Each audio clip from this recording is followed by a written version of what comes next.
So what I have here is and I love this feature. And in the drawer, we have the tool to help us cut the pasta, and also it helps us clean. Here's the spaghetti. So when you're done making the pasta, you just clean.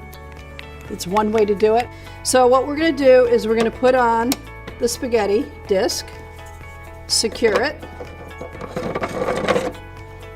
We're going to actually make one batch today of the spaghetti. I have 2 cups that come with the product, okay? And this is the dry cup measure, which measures out your flour, whether you use semolina or all-purpose or whatever flour you're making if you're making a whole wheat. So this is your dry cup measure. This one is the liquid measure. I have 1 batch is the single cup and 2 batches are the double cup. So once again, if you're using the dry and you're going to make a double batch, which is roughly a pound, you're going to use 2 of these. And if when you're using the liquid, you're going to use either 1 or 2. That tells you the batches, okay? And the lid, just so you know, it's pretty easy to remove. You pinch these 2 together and lift it up. Now, we're going to fill it with flour. So the dry ingredients, it's really important that you don't pack down the flour because we measure precisely using this cup measure, right? We want to make sure it's leveled off. And again, I didn't pack it down. So there you go. Now we're going to put the salt in.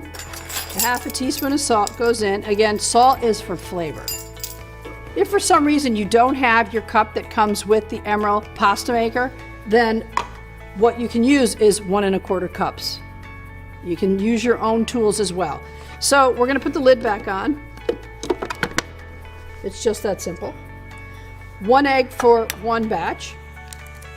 And what we recommend is, what makes it a little easier is if you beat the egg prior to putting it into the cup. This way it doesn't get caught up in the liquid feeder on top of the machine, which is right here. So I'm going to pour that in. And again, we have to add half a tablespoon of oil.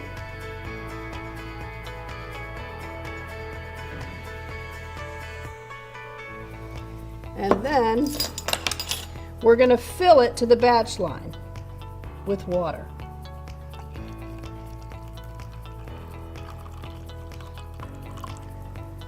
And there we go. I'm going to give it another little mix. And we're going to go to the machine and push on and batch 1. And once the machine starts to roll, there you go, we're going to add the liquid. And I add the liquid at a steady pace. Back and forth. So I know it's going in 2 different levels.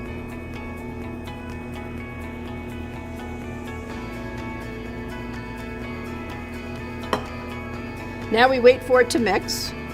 And the reason we added oil to the liquid measuring cup is because it makes the pasta a little more pliable when coming out. So it's going to make it, A, it's going to give it flavor, which olive oil always gives flavor like salt, and B, it's going to make it go through the machine a little smoother, which is exactly what we want with pasta.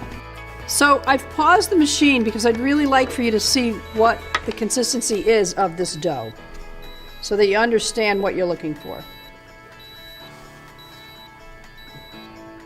This is it.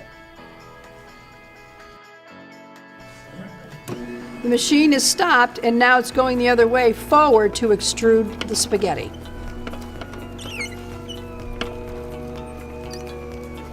And now we cut to the length that we would like. Or you could actually extrude the whole thing in one if you want really long spaghetti. Look at this. There's nothing like when you see fresh spaghetti come out with a machine and you know it's going to be delicious. Like I said, 3 minutes in boiling water and it's good to go. So look at this amazing fresh spaghetti. How excited am I to have a really nice spaghetti and meatballs or garlic alioli. I love it. It's boiling water, 3 minutes, good to go. Fresh pasta, nothing like it.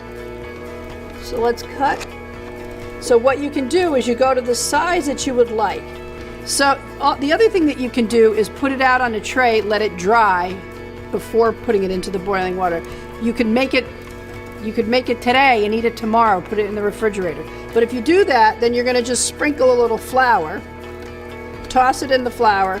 You can put it into a Ziploc, put it into your refrigerator, and then have it for tomorrow. So you can make pasta ahead, you can make it instant, you can make it for however you want to use it. And you can make it as long as you want. So if you want smaller pasta, you can cut it smaller. Okay, so now you can see how it started to clump a little bit. There's an easy solution for that. So what I'm gonna do is I'm just gonna lift up the lid, and I'm gonna take a little bit of flour, maybe like a tablespoon. I'm gonna secure the lid, and that will help break it up a little bit to go through the machine with ease. You toss your pasta with a little flour so it doesn't stick together, and look how absolutely beautiful and gorgeous this pasta is. I can't wait to eat it.